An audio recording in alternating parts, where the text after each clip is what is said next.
A dog is stranded in the middle of an icy lake, and the owner races to reach her before it's too late. Hey, Chloe! You're just afraid that you're going to watch her slip off and you just can't get close enough, fast enough.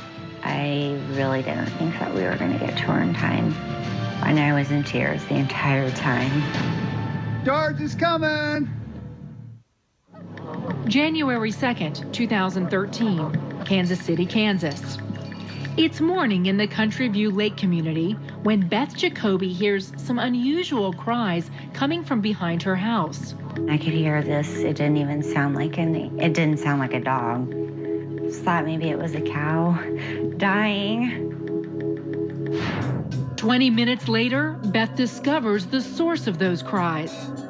I ran inside and I grabbed my dad and I told him there was a dog in that had fallen through the ice in the middle of the lake and we needed to go save her. Mike Jacoby calls 911. 911. I'm at CountryView Lake, and I know it's just a dog, but there's a big dog trapped in the lake and the ice. He's a dog. He's trapped in the ice, and he ain't going to get out unless somebody gets him out.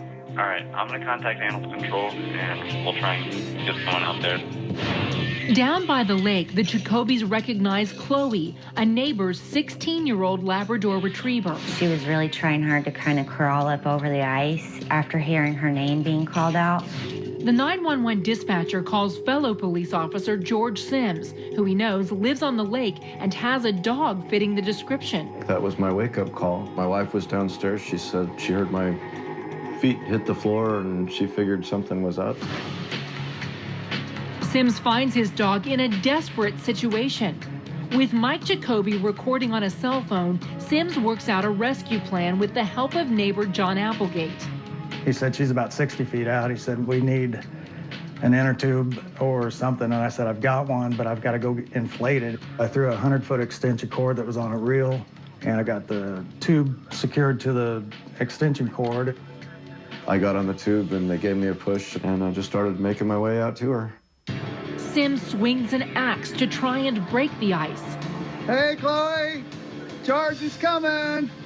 While Sims struggles through the icy water, firefighters arrive. It was not only a neighborhood group effort, it was a community effort because we had several fire units there. We had a couple police officers, we had animal control.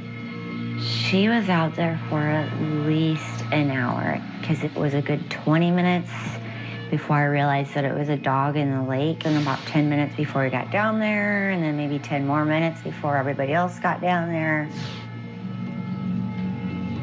As Sims nears Chloe, it appears the dog is losing her will to fight. She wasn't really trying or struggling so much anymore, and she kind of got really quiet. I really didn't think that we were going to get to her in time. She's running out of energy. At any moment, you're just afraid that you work your way to her, you get closer and closer, and you're just afraid that you're going to watch her slip off and you just can't get close enough, fast enough. After fighting his way through the ice for several minutes, Sims makes it and grabs a hold of Chloe. Got her? Emergency responders pull them both back to shore.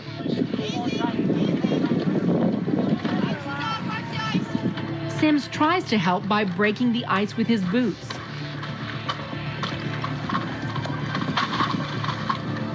She's not a young dog, and her back legs were, I think, probably a little bit weak, but when she stepped out onto the ground and she was standing on her own and looking around and wagging her tail, then, you know, I knew she was going to be all right. It was a good feeling for everybody that we got her because we knew she didn't have much time left. She was out there a long time. How Chloe ended up in the middle of the lake will probably remain a mystery. Jacoby's just relieved the dog got her attention. I know if I hadn't been out there, I don't know if anybody else would have heard her or even realized that she was out there. Since her brush with death, Chloe's been enjoying some extra affection. You know, my wife says she knows, but yeah, we're still close. I say I give her an extra hug.